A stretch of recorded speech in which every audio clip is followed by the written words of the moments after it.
Let's sort of start at the beginning. Ballerina, one of the best that we've ever had. It doesn't happen overnight. So a life of creativity from when you were small? Well, this is interesting to me because I would have said, actually, to be honest, I don't think we really used the word creativity in the 1970s. Well, we certainly didn't use the word culture where I came from either. We did talk about arts. So I definitely had an arts-based education. And by that, I mean that alongside, because I went to professional training age at 11, which meant I went to boarding school where we managed the schedule so that the ballet training could increase as we approached GCSEs, so 16-year-old exams, whatever you call those. And that's quite difficult because actually, logically, if you were not at a professional school, your outside interests would decrease as you approach that crucial moment. Now, we had to manage the schedule otherwise. And reflecting on it now, what I realize is that I was educated in an environment in which arts were never considered the poor relation or a second-class career choice.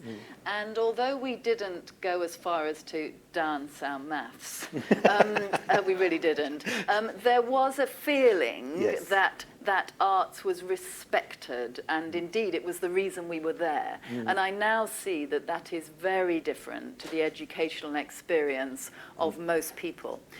Was it creative? Well, ballet dancers work in a highly codified technique where this is right and that is wrong. I mean, it is that exact. And so one of the great questions I asked myself is, was I creative or was I recreative? In that I was recreating the steps and the choreography of people that had come before. And I very often say that the time I started being really creative was almost when I stopped dancing. And I hate saying that, and dancers would hate me for saying it, but actually what I think of as the characteristics of creativity and the practice of creativity are what I do now and have done subsequently, whereas when I was dancing, I guess where the creativity came in was within interpretation. So how you interpreted a role. But then, on the other hand, in the corps de ballet, where there's 32 of you lined up like that, the opportunity to be creative is pretty limited. And it is, I do think it's one of the great, great dilemmas, is how do you, and it's very like this in the House of Lords as well, by the way, you have to show that you respect the need, the rules and regulations and the conventions, and you have to know how to keep in line. But you also have to know how to stand out at the same time, because if you don't stand out, you'll never, be plucked out to do the soloist role. So the relationship with creativity and being creative has changed along the way. I think that's quite interesting. There's quite a lot of arts practice, from my perspective, that has a creativity gap. I think a lot of music tuition and learning is in the same place. Yes. I mean, there would be, and I'm sure were, creative ways to teach elements of the technique. I mean, if you think of those things that are really difficult, like pirouettes, where you spin on one leg or so on, trying, I mean, for instance, trying to spin off balance would be a creative way of getting people to find where the point of balance was. Or doing it on some kind of wobble board, or like a lazy Susan or something. Those would be creative ways of getting to the exactitude of the technique. Wayne McGregor is very critical of classical dance training because he says it doesn't give him dancers who can dance. Well, so it's probably a bit, I hate to put words in Wayne's mouth, it would be a bit more nuanced than that, because what ballet training has given Wayne is dancers with the most unbelievable technical facility. But he tells a brilliant story of being at a ballet school. So he did something that he does quite often in classes but he was at a ballet school. So he goes into the room and he says to the students, nice to see you all, can you just turn around and face the back wall? And normally, after about 2 minutes, somebody would say, why are we doing this? In the ballet class, after 10 minutes, he had to say, okay, guys, you can turn back now. But the ballet dancers have this extreme physical capacity, which Wayne is loving. Yes. So again, it is a tension. I mean, Yes. even when I was a principal, even in the 90s, I had someone say to me, when I asked why I was wearing a particular headdress at a particular point of the ballet, "It's not your job to ask questions, just dance." Yeah. So should we stop using the phrase the creative arts? Because Well, I think we should be careful. I mean, I have a bit of a bugbear, and I know I'm speaking to a room of people who know much more about this than I do, by the way, so be tolerant. But I think we confuse arts, culture, and creativity, without doubt. I think they are all different things. I think, the arts are arguably a set of practices through which we explore our culture and many other things, by the way. And our culture is a much bigger set of things about how we behave, who we are, what we eat, how we greet each other, and so on. The arts are an expression of culture. Creativity, I think, is a human characteristic, which is either developed in us or beaten out of us, and is absolutely fundamental to our own personal development. I mean, how the hell do we get up off our bottoms when we're a baby if it's not by being creative and imagining that you could stand on two legs? I mean, what a leap of imagination that is. It really is. And that we use creativity in all the professions. Yeah. Great scientific advancements are an act of creativity. Great feats of engineering are an act of creativity. I could go on. And we also use creativity in the arts. But there are certain practitioners at every level who are, as I say, being more along the lines of recreating than creating. And recreating is a very important thing to do, because if we don't do that, we will lose a considerable amount of our cultural capital in that process. So a quick question for anybody. Who disagrees that creativity goes across the whole spectrum of the science and the arts? Put your hand up. If you dare. The puzzle for me is, do those people not come to these conferences? So one of the really interesting projects that you've developed at King's has been this science gallery. Could you tell us a bit more about the science gallery? Well, Science Gallery, the concept was developed in Dublin at Trinity College about 10, 12 years ago now, probably even longer, and under an incredible man called Michael John Gorman, who had this dream to internationalize the concept. So King's became a member of the network, and we have developed our own Science Gallery. So the concept remains the same, and the gist of the idea is that by bringing scientists and artists together to work on or express big global challenges, you will get new and different perspectives and new and different ways to communicate those ideas. Yes. Wow. And that, I think, is in line with what we know about provoking people to think differently, that if you bring a different discipline, innovation happens at the borders, right, between disciplines, so bring the artists and scientists together. Very often they'll be looking at the same problem but from a completely different way. The artist might be a bit more intuitive, they might be making some kind of leaps of faith, the academic scientists might be more evidence-driven, but put them together around a common problem. I mean, each of them are exploring the question, but they're doing it through their own way and with their own tools and techniques. That idea of bringing artists and scientists together in a specific space, and I like that word, provocations, because in a way it goes also all the way back to Reggio Emilio practice, which is, what the facilitator brings is a provocation into the class and then sees what the children make of it. Has it led to some stunning breakthroughs? Oh, now you're asking me. I would probably look to Dublin for different ways of doing things. Yes. I know they did a really interesting piece on how viruses are spread, Yes. which they did by tagging people, not with a virus, with a digital device, as they came into the gallery, and then Yes. they tracked them moving around and saw where.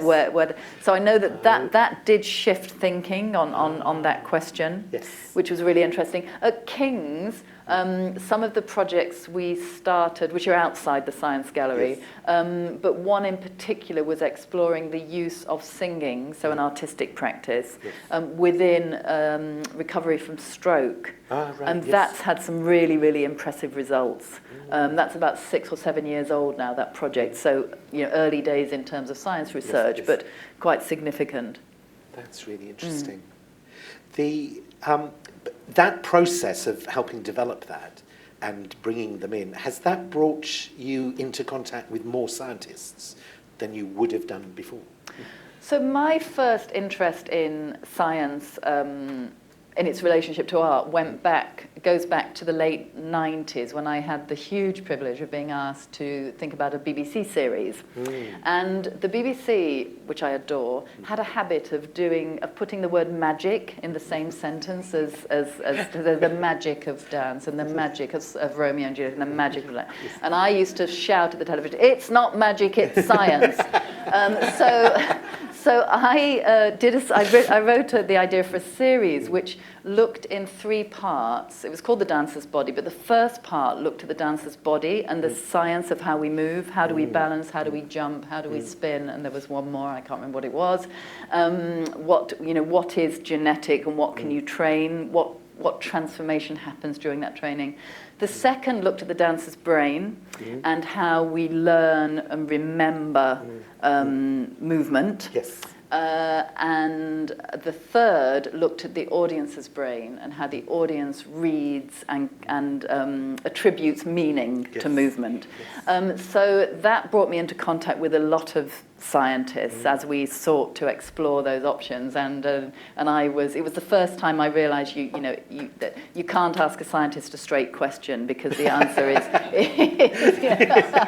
my straight question was, where is memory stored?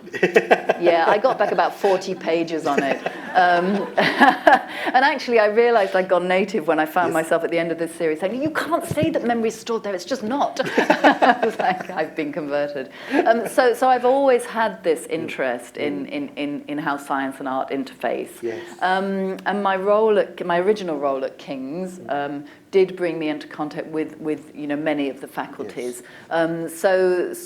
Yes, but it's been a bit of a long thread with me. And are they difficult? Scientists? No. No. I mean, I'm. If I studied the brain, I would be. If a scientist studied my brain, they might be surprised I'd been an artist, because I think the other bit of my brain, the one that's demanding logic, is really, really loud. Yes. So I find myself very reassured and very comfortable with the thinking process that goes into science, even if I don't understand a lot of it. Is being comfortable good for creativity? No, I'm sure not. But so I think falling into habit, which would be a definition of being comfortable, I guess, is not a good thing for kind of any of us, really, but certainly not for creativity. I mean, I tend to say to students, if I ever talk to them like at graduation, nobody ever won any awards for doing the same thing over and over again. Yes. You have to be trying something different if you want to push forward. Absolutely. Yeah. The activity that the group in here were doing just before, they were working in groups looking at experiences from their life in which great learning had been achieved, and what were the characteristics. The group had to come together and agree 5 characteristics which they had in common. And as I was listening to them, one of them was safety and security as being important to great learning. Oh, that's interesting. Because I would have started with chronic failure, which is a really painful place to be. But I think it's one of the things that I've really come to understand. So in my career, I learned, my dancing career, I learned things which were about I learned things from the process of my body dancing. And then I learned things from being in the dance environment. And they're different. And the thing I learned from being in my own body was the importance of failure. And because that's how the brain learns, by doing something wrong and then eventually doing it right. And so I really became a bit of an advocate for failure, and I remain an advocate for failure, because I think in every failing there is great learning. You know, either I won't do that again, or it almost worked and that's the bit I'm going to take from it. So I tend to celebrate failure and try to create environments in which people can fail. Because I think there is so much learning within there. I don't think it's highly rated enough, failure. I completely agree with you, and with this particular exercise that people were doing here this afternoon, we use a lot in different places. I would say though, world. on the I was just on the safety and security thing. Another phrase I use a lot, which tends to make people laugh, is that, and it's a dance thing. Unless you know where the ground is, you can't jump off it. So that point, that is a sort of a metaphor, isn't it, for safety and security, knowing where your feet are, because then you can take risks. I think that's right. No, absolutely. And when we do this exercise, very often teachers will say, when we come to the groups, and what 5 words did you come up with, they will go failure. And then we have a conversation that says, so really great learning needs failure. And they go, yes.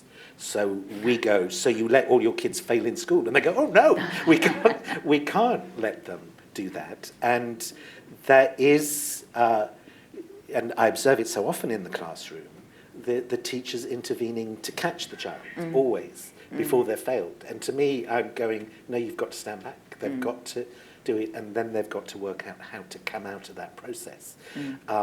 And usually, they get the biggest kick when they have failed and they've come back as well. And they go, thank you. But it's really hard to do. But you are there running a major educational facility. Well, and great learning requires requires failing. Have you built that in? Well, so my role is not involved with students and learning. So no. But you tell them to. But I build it into the way I treat the bits over which I do have control. So the teams that I lead. And I talk about it a lot. So as I say, if I'm ever talking to students, I will. That's one of my three tips: is make a friend of failure early on, because it's the only way you're going to learn anything. But I think within my role, it's important to, because we are trying things all the time, trying new ways to connect academics with the arts, trying new ways to connect London with the students. You have to recognise, I mean, I tried to build in support for trying things, but also failing quickly. I think know when you failed, know when the horse is dead and stop flogging it is important. And you only learn that by failing as well. Then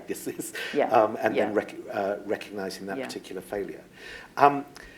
So generally speaking, we're very convinced, I think, as a conference, that creativity should be put at the heart of learning in school. The Arts Council is consulting on a new 10-year strategy, which does put creativity at the heart of their plans, and they are also about to produce the Durham Commission's report on creativity, which we don't know what it says, but we think, because Bill Lucas, who is sitting here somewhere, has been writing some of it, is that it's going to be very positive about the role. And the Arts Council is saying over the next 10 years, we expect to shift funding in order to support this. Do you think that's the solution? Well, so the Arts the Arts Council, with its budget and its remit, is only ever going to be a sticking plaster for the failure of the education system. Because the one place that you have kids captive is in school. You don't necessarily have them captive in arts organisations. And arts organisations can go into schools, but there aren't enough of them. Yep. And if they're fighting against a curriculum that says achieve, achieve, achieve, then they're not going to get anywhere. So I think it's fundamental that we have to look again at the education system. And I've kind of given up, I haven't, I promise I haven't, but the latest report on how it's failing on the lack of arts subjects in schools. I mean, they just keep coming out every time there's a set of exams. The interaction with art subjects has gone down. So I think there is a huge piece of work to do there. Yes. There is a huge piece of work to do on careers guidance. I mean, I was astonished when I looked in, and this is in the UK, obviously, I was astonished when I looked at careers guidance. I couldn't quite believe it, that the absolutely laudable Gatsby benchmarks had been picked up and used within statutory guidance on careers. Now, the Gatsby benchmarks were written by the absolutely laudable Gatsby Foundation, which is to support STEM subjects. And so there is no mention of the word creativity or creative subjects within the careers guidance. So schools are encouraged actively to promote careers in STEMs and to promote interactions with professionals working in the STEM sector. No guidance, despite what we know from this august Nestor organisation, what we know about the importance of creative careers in the future, about the resistance of creative careers to automation, the importance of creativity in every subject. There is absolutely nothing in the careers guidance about creative careers, which is just astonishing. I mean, how did we all miss that? Yes. How did we miss that? So, one of the things I extraordinary. will keep pushing on about is adapting that statutory guidance, because it shouldn't be closing down options quite so early.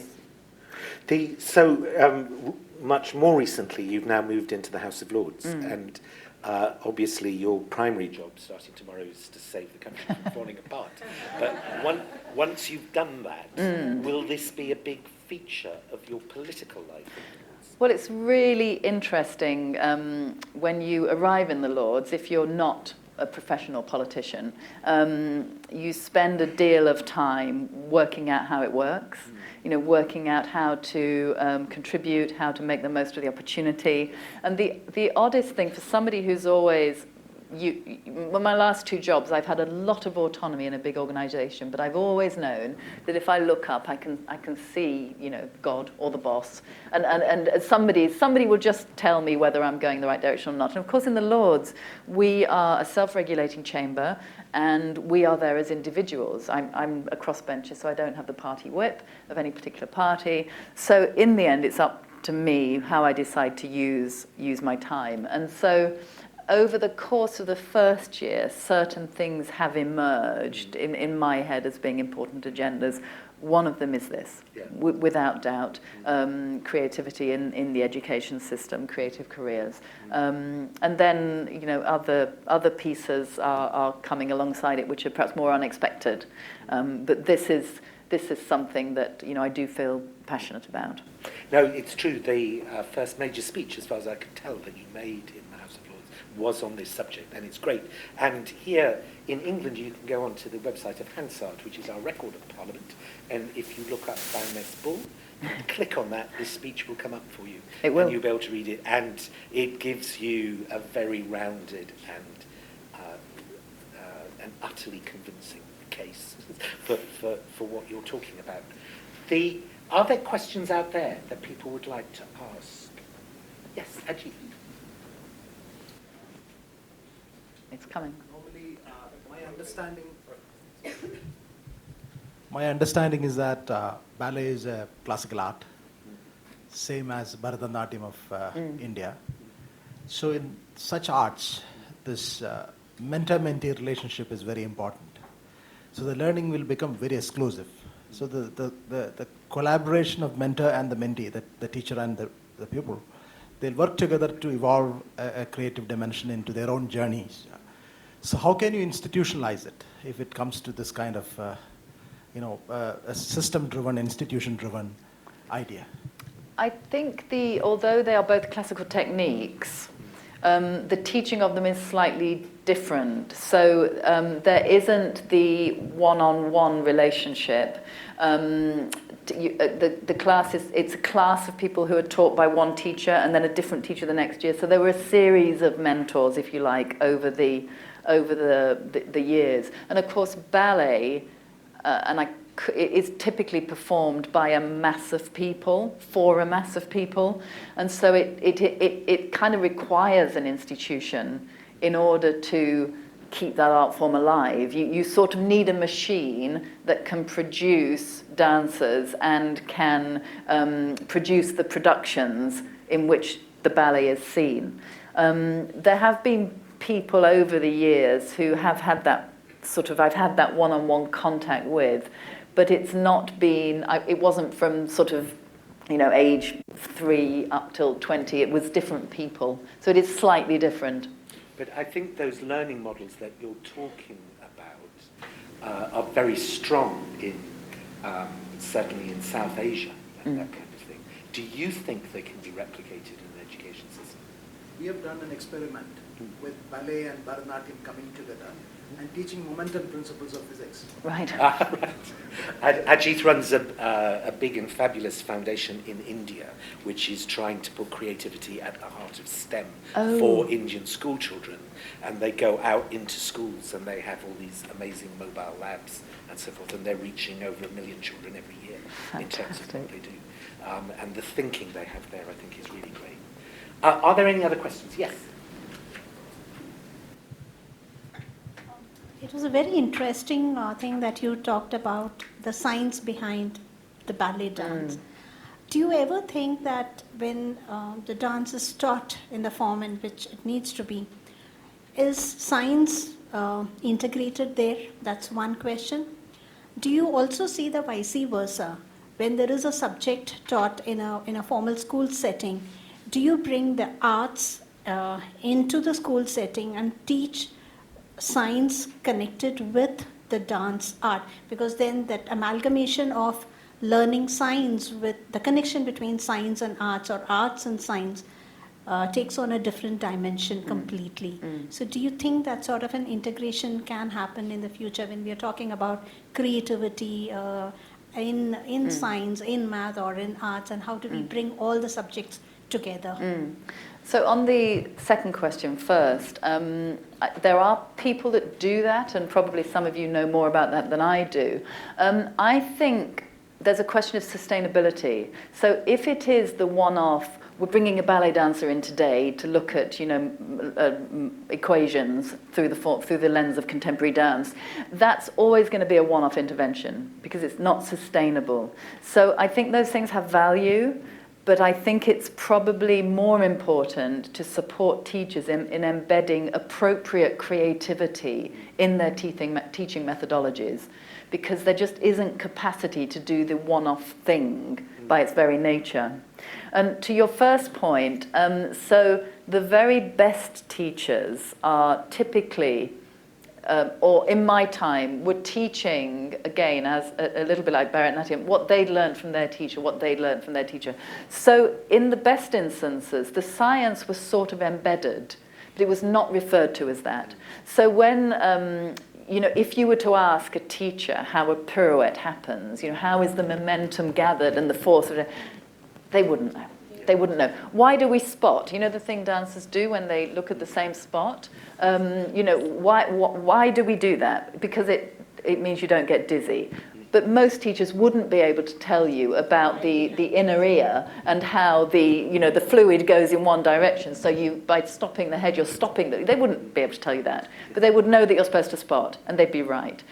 So I think what happened in the 90s, as sports science developed, certain bits of the dance world sort of caught up or hooked onto that. I became really interested in how parallel training, so aerobic and anaerobic training outside the studio would help.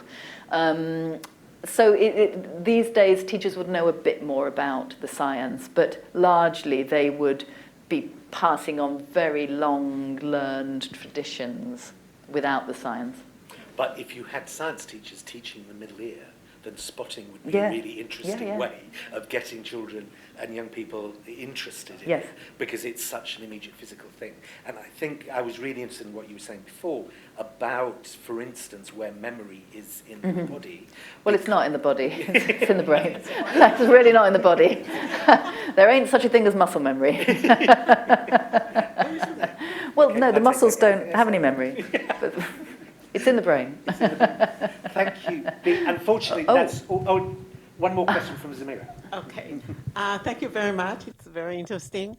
I would like to hear your comment about failure. In order to fail and continue and coming up from the failure, one has to have a very strong self-confidence. If he or she does not have strong self-confidence, he or she would not be able to come up from the failure. So, just saying failure is okay, I don't know, I would be hesitating about that. And the other comment I would like to ask you is about transfer of knowledge or skills from one area to the other. Is it possible? What I didn't touch on, and I should have done, is the massive emotional issues around failure.